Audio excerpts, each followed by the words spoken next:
আমাদেরকে সৃষ্টি করার মূল উদ্দেশ্য আমরা যেন নিজের ভুলটা বুঝতে পেরে আবার তার সেবায় যখন যুক্ত হব, তাহার নিজজন আমাদেরকে হাতে ধরে নিয়ে যাবেন কার কাছে? সেই অন্তর্গুণে। এইটি হচ্ছে সাধন, এইটি হচ্ছে ভজন। তাই বহু সুন্দর কি বলছেন, তোমারে লইতে আমি হইব অবতার, আমা বিনা বন্ধু আর কে আছে তোমার, এনেছি ঔষধি মায়া নাসিবার লাগি, হরিনাম মহামন্ত্র লহ তুমি। বলে বহু সুন্দর ভগবান কি। মনে থাকবে সৃষ্টির রহস্য বোঝা গেল।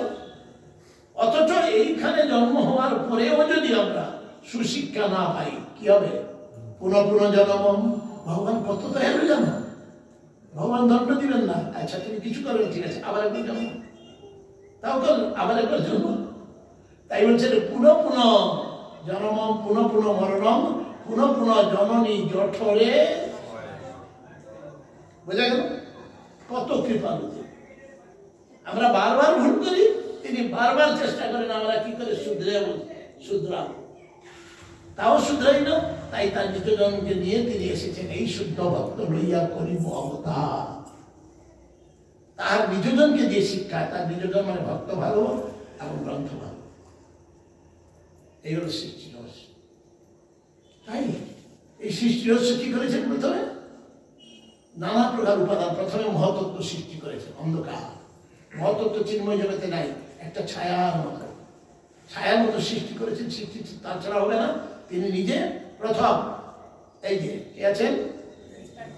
মন্ত্রটা সবাই বলো, শঙ্কর শোনো কারণতয় সাই গর্ভত সাই চয়ব্ধি সাই শেষশ্চ যস্যাংশ কলা স্বনিত্যানন্দাক্ষম শরণম নমস্তু। বলে নিত্যানন্দ প্রভু কি, জগৎ সৃষ্টির কারণ কি। বুঝা গেল? কার সামনে আমরা এসেছি? তিনি খুশি হবেন না?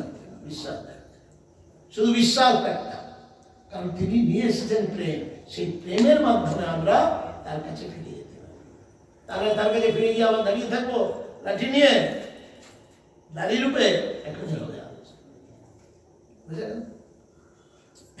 প্রথমে এই যে 10 প্রকার সৃষ্টি করলে, 10 প্রকার সৃষ্টির মধ্যে সব উপাদান, মহতত্ত্ব, অহংকার, সাত্ত্বিক রাজসিক তামসিক অহংকার, তারপরে পঞ্চতন্মাত্র, এই সমস্ত ইন্দ্রিয়, ইন্দ্রিয় অধিষ্ঠাত্রী মন, মনের অধিষ্ঠায় দেবতাগণ সৃষ্টি করেও কেউ জোড়া দিতে পারছে, কেউ জোড়া দিতে পারছে। এগুলি সৃষ্টি করলেন কি করে? সেই মহতত্ত্বের প্রথমে কারণ সেই, যার নাম বিরোধা, সেই কারণ সামনে তিনি এসে প্রথমে যোগ নিদ্রায় স্বয়ং করে এইগুলিকে সৃষ্টি করেন। তাও হচ্ছে না, হচ্ছে না, হচ্ছে না রে, আমি এত কিছু করলাম, হলো না। তখন তার নিঃশ্বাস থেকে প্রথমে এদের সৃষ্টি করলেন। সৃষ্টির পূর্বে কোথায় সৃষ্টি করবো? সৃষ্টি জায়গা তো চাই। যশৈক নিঃশ্বাসিত কাল মথাবলম্ব জীবন্তি রোম বিরজা জগদণ্ডনাথ বিষ্ণু মহান সহ্যস্য কলা বিশেষ গোবিন্দমাদি পুরুষম তমহং ভজামি। কেউ বলো, আরে বলো তো একবার, গোবিন্দমাদি পুরুষম তমহং ভজামি। বলো গোবিন্দ জয় জয়, গোপাল জয় গোবিন্দ জয় জয়, গোপাল জয় জয়, গোবিন্দ জয় জয়, গোপাল জয় জয়, গোবিন্দ জয় জয়, গোপাল জয় জয়, গোবিন্দ জয় জয়, গোপাল জয় জয়, গোবিন্দ জয় জয়, গোপাল জয় জয়, গোবিন্দ জয় জয়, গোপাল জয় জয়, গোবিন্দ জয় জয়, গোপাল জয় জয়, গোবিন্দ জয় জয়, গোপাল জয় জয়, গোবিন্দ জয় জয়, গোপাল জয় জয়, গোবিন্দ জয় জয়, গোপাল জয় জয়,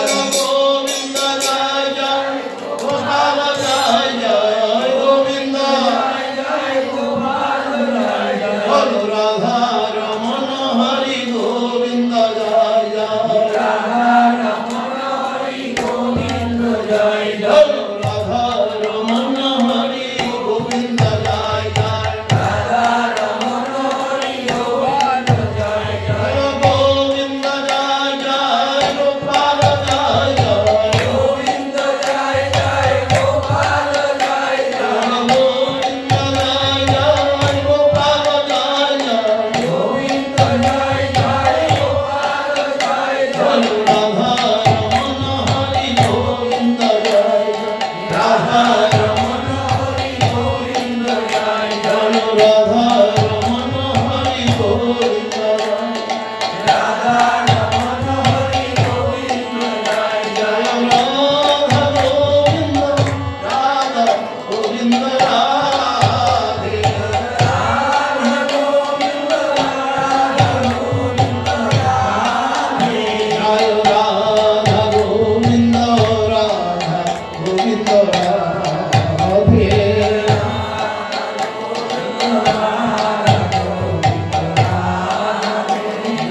राधे राधे राधे जय जय श्री राधे राधे राधे राधे जय जय श्री राधे जय राधे राधे राधे जय जय श्री राधे राधे राधे राधे जय जय श्री राधे जय राधे राधे राधे जय जय श्री राधे राधे राधे राधे जय जय श्री राधे जय राधे राधे राधे जय जय श्री राधे राधे राधे राधे जय जय श्री राधे जय राधे राधे राधे जय जय श्री राधे राधे राधे राधे जय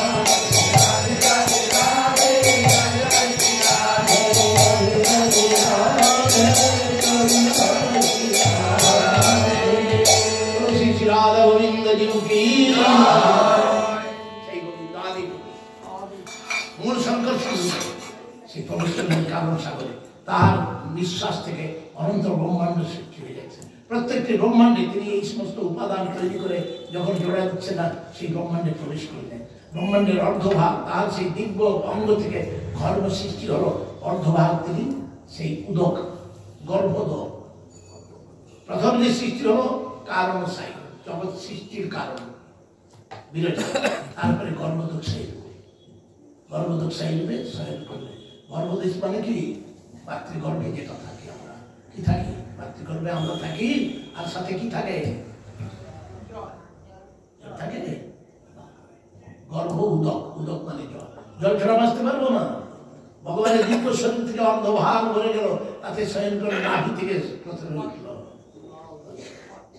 সৃষ্টি হলেন ব্রহ্মা। ব্রহ্মা সৃষ্টি হয়ে বলেছে কিছু খারাপ, ব্রহ্মা সৃষ্টি হয়ে আর ঘুরে পাচ্ছেন না, কি করবো কি করবো কি করবো। তখন সেই শব্দকে দিব্য 1000 বছর তপস্যা করলেন। এই তপস্যায় ভগবান শঙ্খচক্র গদা পদ্মরূপে দর্শন, নারী রূপে দর্শন। প্রথমে ব্রহ্মা চেষ্টা করেছিলেন খুঁজতে, যে পদ্মের উপর যখন বসে আছি তখন চতুর্দিকে তাকালেন, মুখ হয়ে গেল। তাই ব্রহ্মার নাম হচ্ছে চতুর্মুখ।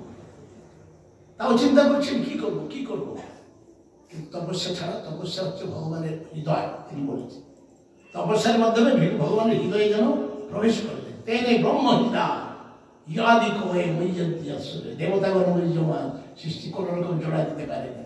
দেবতার দরজায় যাই কিছুই করতে পারে না দেবতা। ব্রহ্মাজি সৃষ্টি করবো, কি করবো? আরে ব্রহ্মকল্পে তোমাকে আমি জ্ঞান দিয়েছিলাম, তুমি ভুলে গিয়েছো। আমি তোমাকে আশীর্বাদ করছি, সেই ব্রহ্মকল্পের পূর্বে যেমন সাধন যেমন সৃষ্টি করেছিল, আমার আশীর্বাদে এই কল্পে, এই কল্পটা কি করবো? এই কল্পটা কি করবো? শ্বেত বরাহ কল্প, ব্রহ্মকল্প, পদ্মকল্প, পাদ্য বলা হয়েছে। শ্বেত বরাহ বলেছেন, শ্বেত বরাহ, শ্বেত বরাহ। এই কল্পে তোমার আগের কল্পে সমস্ত জ্ঞান দিচ্ছি, তুমি সৃষ্টি করো। ব্রহ্মা সৃষ্টি করলেন 10 প্রকারের সৃষ্টি। নবম সৃষ্টি হচ্ছে মানুষ। প্রথমে সৃষ্টি করেছেন অবিদ্যা, অস্মিতা, রাগ, দ্বেষ, অভিদ্বেষ। আরে এটা ভালো জিনিস, ত্যাগ করে তারপরে ক্রমে ক্রমে দেবতা, গন্ধর্ব, যক্ষ, রক্ষ, বিদ্যাধর, কিন্নর সবাইকে সৃষ্টি করলেন। মন থেকে সৃষ্টি করলেন 10 জন। প্রথমে চতুষ্কুমারকে সৃষ্টি করলেন, সনক, সনন্দন, সনাতন, সনত কুমার। কি গো সংসার সৃষ্টি করলো না? আমরা সংসার বাবাজি। পরে সৃষ্টি করলেন 10টি সন্তান, মরিচি, কি পুলহ, পুলস্ত, ক্রতু, বশিষ্ঠ, দক্ষ এবং নারদ। অত্রি, মরিচি, অত্রি, অগ্নিরা, মরিচি, পুলহ, পুলস্ত, ক্রতু, বশিষ্ঠ, দক্ষ, নারদ। কয়জন হলো? 10 জন সৃষ্টি করছে, কেউ সৃষ্টি করতে চায় না। এখন কি হবে? পরে চিন্তায় পড়লেন, আমাকে সৃষ্টি বাড়াতে বললেন, যাকে আমি সৃষ্টি করলাম সে বাবাজি। তুমি চিন্তা করেন কি করে সৃষ্টি হবে? আমি মন থেকে কত সৃষ্টি করবো? ব্রহ্মাবুজি তোকে গিয়েছে। হঠাৎ দেখলেন শরীর বহু সৃষ্টির কথা বলেছে, সেটা সংক্ষেপে আমি বলতে চাই না। কথিত আছে ব্রহ্মা নিজের শরীর থেকে একটা দিব্য কান্তি কন্যাকে জন্ম দিয়েছে, তার মুখ থেকে ব্রহ্মাই মুগ্ধ। তাই এই যে পুরুষ স্ত্রীর কথা আমি বহুবার বলেছি, পুরুষ স্ত্রীর প্রতি আকর্ষিত হয়, স্ত্রী পুরুষের প্রতি আকর্ষিত হয়, এই যে হচ্ছে এই মিথ্যা দেহের পরিণাম। ব্রহ্মা নিজেই মুগ্ধ। ব্রহ্মা সেই তিলোত্তমা কন্যার পিছনে পিছনে ধাবমান হচ্ছেন। তার অন্যান্য পুত্র বলে, আরে কি করো বাবা, তুমি ছি ছি ছি ছি ছি, তোমার মেয়ের পিছনে পিছনে দৌড়াচ্ছ, লজ্জা নাই লজ্জা? ব্রহ্মা সে কামনার শরীর ছেড়ে দেয়। এ সৃষ্টি আমরা ইনস্ট্রুমেন্ট, আমরা যন্ত্র, আমরা সৃষ্টি করতে পারি। তার ইচ্ছায় আমরা এসেছি। কেন? নিজেকে সংশোধিত হয়ে তার কাছে আবার যেন ফিরে গিয়ে তার প্রেম সেবায় যেন নিজ কর্ম গুণ দোষে যে যে জন্ম পায়, জন্মে জন্মে যেন তব প্রেম সেবা। বলে জয় জয় শ্রীনিদাস।